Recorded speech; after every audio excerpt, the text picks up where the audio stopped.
ഞങ്ങൾ വെല്ലുവിളിക്കുന്നത് ഒരാളുടെ ആദർശത്തെ പിടിച്ചിട്ടാണ്. ആ ആദർശത്തിന് എന്തെങ്കിലും ഒരു ഭദ്രതയുണ്ടെങ്കിൽ മറുപടി പറയടാ എന്ന് പറഞ്ഞിട്ട് പോലും കേട്ടതായി നടിക്കാത്ത വലിയ ദജ്ജാല് പറയാണ് നമ്മൾ ആയുധം വെച്ച് കീഴടങ്ങി എന്ന്. നീ ഒറ്റത്തന്തൊക്കെ പറഞ്ഞതാണെങ്കിൽ, ഹലാലായി പറഞ്ഞതാണെങ്കിൽ, വീട്ടിലേക്ക് കയറി ചെല്ലുമ്പോൾ വിളിക്കാൻ ഒരു വാപ്പയുണ്ടെങ്കിൽ എന്താണ് ദജ്ജാലെ മറുപടി പറയാത്തത്? ആഹാ, പേരോടിനെ കുറിച്ച് പേരോടിന്റെ അണികള് മൗലാന എന്ന് പാടുകയോ? എന്നാ പിന്നെ ഞങ്ങൾ മടവൂരിനെ കുറിച്ച് പടച്ചോനെ അങ്ങ് പാടൂടാ. സത്യത്തിൽ ആയുധം വെച്ച് കീഴടങ്ങിയത് ആരാ? നമുക്കതൊന്ന് പരിശോധിക്കണ്ടേ. ഇപ്പൊ കഴിഞ്ഞ ദിവസം മിനിഞ്ഞാന്ന് രാവിലെ അവരുടെ വാദങ്ങൾക്ക് മറുപടിയായി ഞാനൊരു വീഡിയോ ചെയ്തിരുന്നു. അന്ന് തന്നെ വൈകുന്നേരം ഇബ്ലീസ് ത്വരീഖത്തിലെ വലിയ ദജ്ജാല് അതിനു മറുപടിയുമായി ഒരു പ്രത്യേക വീഡിയോ ഇറക്കി. വീഡിയോ കണ്ടപ്പോ ഞാൻ വിചാരിച്ചത് എന്റെ വാദങ്ങൾ മുഴുവനും തച്ച് തകർത്ത് ഞാൻ ചോദിച്ച ചോദ്യങ്ങൾക്കൊക്കെ വ്യക്തമായ മറുപടി പറയുന്ന വീഡിയോ ആയിരിക്കുമെന്നാണ്. സത്യത്തില് ഇബ്ലീസ് ത്വരീഖത്തിന്റെ വലിയ ദജ്ജാലിന്റെ ദയനീയതയാണ് എനിക്കതിൽ കാണാൻ കഴിഞ്ഞത്. പക്ഷേ അവകാശവാദത്തിനൊരു കുറവുമില്ല കേട്ടോ. അവകാശവാദം എന്താണ്? നമ്മൾ ആയുധം വെച്ച് കീഴടങ്ങി എന്നാണ്.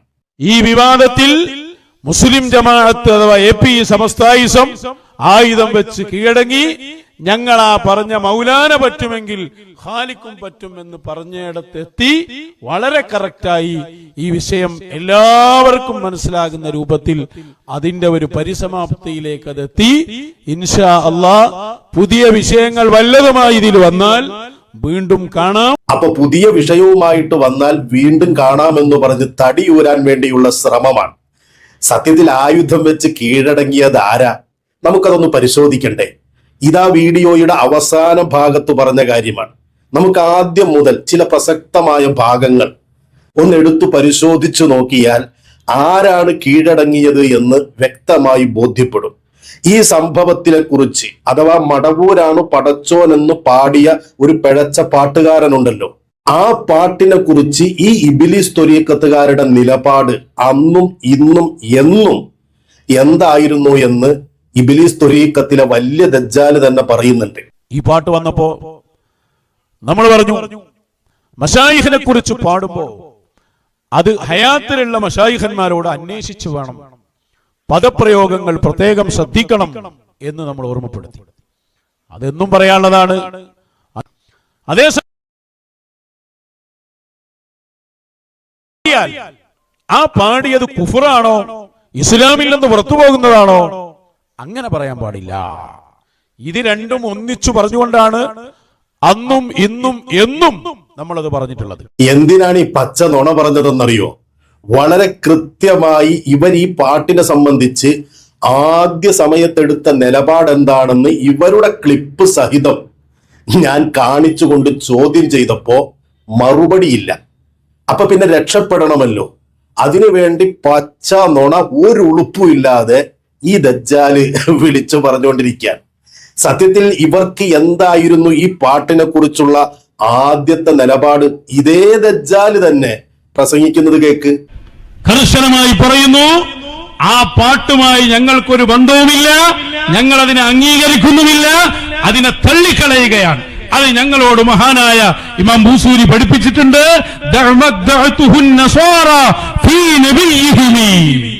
നസ്വാറാക്കൾ അവരുടെ ആ ദൈവത്തെക്കുറിച്ച്, ഈസ നബിയെ കുറിച്ച് പറഞ്ഞത് ഞങ്ങൾ ഒഴിവാക്കിയേക്ക്. അതിനോട് സാദൃശ്യം വരുന്ന വാക്കുകൾ പോലും ഞങ്ങൾ പറയില്ല. അതൊന്നും വെച്ച് ഈ സത്യത്തെ മൂടി കളയാമെന്ന് ആരും ഞങ്ങളെ ഭയപ്പെടുത്തേണ്ടതില്ല. ഈ ക്ലിപ്പ് കാണിച്ചുകൊണ്ട് ഞാൻ വ്യക്തമായി ഇവരോട് ചോദിച്ചു, ഇത് നിങ്ങൾ പറഞ്ഞ വാക്കുകളാണ്. എന്താണ് ആ വാക്കുകൾ? ഈസാ നബി അലൈഹിസ്സലാമിനെ കുറിച്ച് നസ്വാറാക്കൾ എന്താണോ വിശ്വസിച്ചത് ആ വിശ്വാസം ഒഴിവാക്കണമെന്ന് ബൂസൂരി ഇമാമ് ഞങ്ങളെ പഠിപ്പിച്ചിട്ടുണ്ട് എന്നല്ലേ? ഏത് സന്ദർഭത്തിലാ ഇത് പറഞ്ഞത്? മടവൂരാണ് പടച്ചോരെന്ന് പാടിയ ആ പാട്ടിനെ ഞങ്ങൾ അംഗീകരിക്കുന്നില്ല, ഞങ്ങളത് തള്ളിക്കളയാണ്, അത് കർശനമായി പറയാണെന്ന് പറഞ്ഞിട്ടാണ് തെളിവായി ബൂസീരി ഇമാമിന്റെ ബൈത്ത് പാടിയത്. ഞാൻ ചോദിച്ചു, ബൂസീരി ഇമാം ആ പാടിയതനുസരിച്ച് നസ്വാറാക്കളുടെ വിശ്വാസം തൗഹീദാണോ കുഫറാണോ? ചോദ്യം കൃത്യമായിട്ട് അങ്ങോട്ട് ചെന്നപ്പോ മൂപ്പര് പറയാണ്, അന്നും ഇന്നും എന്നും ഞങ്ങളുടെ നിലപാട് അത് കുഫറാക്കാൻ പാടില്ല, മശായിഖന്മാരുടെ അനുവാദത്തോടു കൂടി ചോദിച്ചിട്ടേ പാടാൻ പാടുള്ളൂ. അത് പിന്നീടുണ്ടാക്കിയ നിലപാടാണ് ദജ്ജാലെ. ആദ്യത്തെ നിലപാടിതായിരുന്നു. ഈ നിലപാടിൽ ആ പാട്ട് കുഫറായിരുന്നു. അല്ലെങ്കിൽ പറ, നസ്വാറാക്കൾ ഈസാ നബിയെ കുറിച്ച് വിശ്വസിച്ചത് കുഫറാണെന്ന് പറയാൻ പറ്റില്ല എന്ന്. ചോദ്യത്തിന് എവിടെ മറുപടി? അല്ലെങ്കിൽ തന്നെ ഈ ചെങ്ങാതിയോട് ചോദിക്കുന്ന ചോദ്യങ്ങൾക്ക് എപ്പോഴെങ്കിലും കൃത്യമായിട്ട് ഉത്തരം കിട്ടിയിട്ടുണ്ടോ? ഇപ്പൊ ഇബ്ലീസിന്റെ വിഷയത്തില് ഒരു മനുഷ്യനെ മാന്യമായി വെല്ലുവിളിക്കാൻ പറ്റുന്നതിന്റെ പരമാവധി ഭാഷ ഉപയോഗിച്ചുകൊണ്ട് ഞാൻ ഈ ചെങ്ങാതിയെ വെല്ലുവിളിച്ചിട്ട് പോലും അരമണിക്കൂറിലധികം സമയമെടുത്ത് ഒരു സ്പെഷ്യൽ പ്രോഗ്രാം സംഘടിപ്പിച്ചിട്ട് പോലും ആ ചോദ്യത്തെക്കുറിച്ച് മിണ്ടിയിട്ടില്ല. എന്താണ് ദജ്ജാലെ മറുപടി പറയാത്തത്? ഇബ്ലീസിന്റെ വിഷയത്തിൽ അന്ന് തുടങ്ങിയ ചോദ്യല്ലേ എത്ര ആവർത്തി ചോദിക്കുന്നു? ആ ചോദ്യം ഞാനൊന്ന് കേൾപ്പിച്ചു തരാം. ആ പാൽക്കുപ്പി പയ്യന് മറുപടി പറഞ്ഞില്ല എന്ന് ഉച്ചത്തിൽ കൂവിയ നിന്നോടാ ചോദിക്കുന്നത്. ആർജവമുണ്ടോ നിനക്ക്? ആണത്തമുണ്ടോ നിനക്ക്? അന്തസ്സുണ്ടോ നിനക്ക്? ആദർശ ഭദ്രതയുണ്ടോ നിനക്ക്?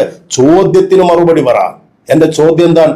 ഇബ്ലീസ് എങ്ങാനും ഒരു സ്പെഷ്യൽ ഇടപെടൽ കൊണ്ട് മുസ്ലിമായാൽ ഖുർആനിൽ ഇബ്ലീസ് ശപിക്കപ്പെട്ടവനാണ് എന്ന്, ഖിയാമത്ത് നാള് വരെ ലഈനാണ് എന്ന് പറഞ്ഞ ഇബ്ലീസിനെ കുറിച്ച് പരാമർശിച്ച ആയത്തുകൾ എന്ത് ചെയ്യണം? നീ അതിനൊരു മറുപടി പറ നൗഷാദെ. അതല്ലേ അന്തസ് എന്ന് പറയുന്നത്? ഇതിൽ കൂടുതൽ ഒരു മനുഷ്യനെ മാന്യമായി വെല്ലുവിളിക്കാൻ പറ്റുന്ന ഭാഷ ഏതാ ഉള്ളത്?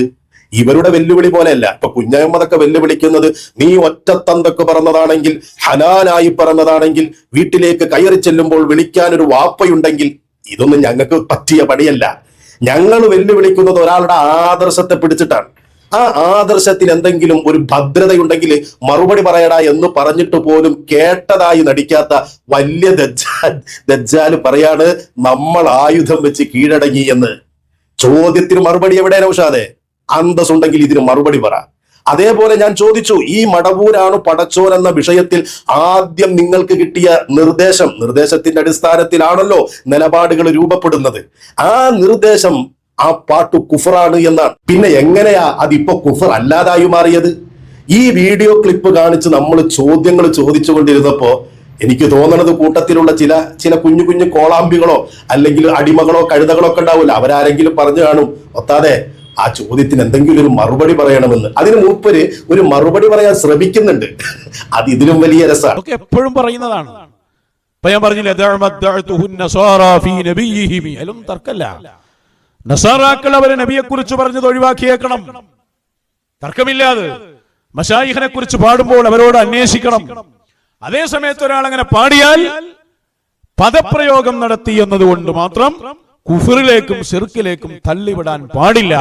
അല്ല ചങ്ങാതി, അപ്പൊ ഈസാ നബി അലൈഹിസ്സലാമിനെ കുറിച്ച് നസ്വാറാക്കൾ വിശ്വസിച്ചത് അത് തൗഹീദാണോ? അത് ഇസ്ലാമാണോ? ആണെങ്കിൽ ഇനി അങ്ങനെ ഒരു ആശയം നിങ്ങൾക്ക് പുതിയ നിർദ്ദേശത്തിൽ കിട്ടിയിട്ടുണ്ടെങ്കിൽ അത് തുറന്നു പറഞ്ഞോളൂ. ഞങ്ങളെ സംബന്ധിച്ചിടത്തോളം നിങ്ങൾ പിഴച്ചവരാണ് എന്നതിനൊരു തർക്കവും ഇല്ല. അതുകൊണ്ട് നിങ്ങൾക്ക് എന്തും പറയാം. നിർദ്ദേശത്തിനനുസരിച്ചാണല്ലോ പറയുന്നത്. നിങ്ങൾ അന്ന് പറഞ്ഞത് ആ പാട്ട് ഞങ്ങൾ ഒഴിവാക്കുന്നു, കർശനമായി പറയുന്നു. അതിനെ ഞങ്ങൾ അംഗീകരിക്കുന്നില്ല. കാരണം ബൂസീരി ഇമാം ഞങ്ങളോട് പറഞ്ഞിട്ടുണ്ട്, നസ്വാറാക്കൾ എന്താണോ വിശ്വസിച്ചത്, എന്താണോ ഈസാ നബിയെ കുറിച്ച് പറഞ്ഞത്, അത് ഒഴിവാക്കണമെന്ന്. അപ്പൊ ആ നസ്വാറാക്കൾ ഈസാ നബിയെ കുറിച്ച് വിശ്വസിച്ചത് അവരുടെ ദൈവമാണെന്നാണ്, അവരുടെ പടച്ചോനാണെന്നാണ്.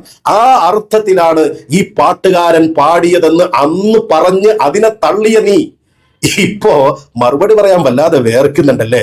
എന്നിട്ട് ഈ ബൈത്തൊന്ന് അങ്ങനെ ചൊല്ലിപ്പോയിട്ട് പറയാൻ അതിനൊന്നൊരു തർക്കമില്ല. തർക്കമില്ലെങ്കിൽ പിന്നെ എന്തിനാണ് നീ ഇപ്പോ ആ പാട്ട് പാടാൻ പറ്റും എന്ന വാദമായിട്ട് രംഗത്ത് വരുന്നത്? അന്നത് പാടാൻ പാടില്ല എന്ന് പറഞ്ഞ ആളല്ലേ നീ. സത്യത്തില് ഇവരുടെയൊക്കെ ലക്ഷ്യം വേറെയാണ്. ഈ വിവാദം അവസാനിച്ചതാണ് എന്ന് ഇയാൾ തന്നെ പറയുന്നുണ്ട്.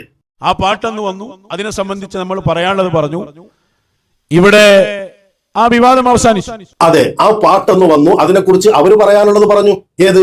അത് ഈസാ നബി അലൈഹിസ്സലാമിനെ കുറിച്ച് നസ്വാറാക്കൾ പറയുന്നത് പോലെയാണ്, അത് ഞങ്ങൾ അംഗീകരിക്കുന്നില്ല എന്ന അവരുടെ നിലപാട് അന്ന് പറഞ്ഞു. നമ്മളും പറഞ്ഞു, പേരോട് ഉസ്താദൊക്കെ പറഞ്ഞു, അങ്ങനെ പറയാൻ പാടില്ല.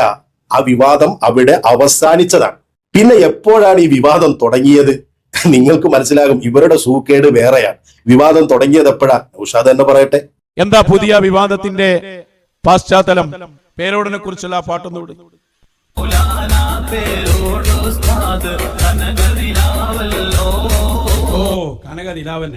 അപ്പൊ മൗലാന, ഇതാണ് നമ്മുടെ വിഷയം. മൗലാന പേരോട് അവിടെ നിന്നാണ് നമ്മൾ തുടങ്ങിയത്. അപ്പൊ ഇതാണ് പ്രശ്നം. പേരോട് ഉസ്താദിനെ സ്നേഹിക്കുന്നവർ, ബഹുമാനിക്കുന്നവർ ഉസ്താദിനെ മൗലാന എന്ന് വിളിച്ചു. അപ്പൊ പിന്നെ സഹിക്കാൻ പറ്റുമോ? ഈ വിവാദം അവസാനിച്ചതായിരുന്നു. അത് വീണ്ടും കുത്തിപ്പൊക്കിക്കൊണ്ടുവന്ന് അന്നത്തെ കുഫറിനെ ഇന്നത് തൗഹീദാക്കി മാറ്റിയിട്ട് പേരോട് ഉസ്താദിനെതിരെ തുള്ളാണ്. എന്ന് പറഞ്ഞാലും മകൻ മരിച്ചാലും വേണ്ടില്ല, മരുമോളുടെ കണ്ണീര് കണ്ടാൽ മതി എന്ന് ചിന്തിക്കുന്ന ഒരു ചിന്തയില്ലേ? ഇവിടെ കുഫർ തൗഹീദായാലും കുഫർ അനുവദനീയായാലൊന്നും നമുക്കൊരു പ്രശ്നമില്ല. പേരോടിനെ 4 കുറ്റം പറയണം. ആഹാ, പേരോടിനെ കുറിച്ച് പേരോടിന്റെ അണികള് മൗലാന എന്ന് പാടുകയോ? എന്നാ പിന്നെ ഞങ്ങൾ മടവൂരിനെ കുറിച്ച് പടച്ചോനെ അങ്ങ് പാടൂടാ. ഈ കൗമിനെ കുറിച്ച് നമ്മൾ എന്ത് പറയാനാ?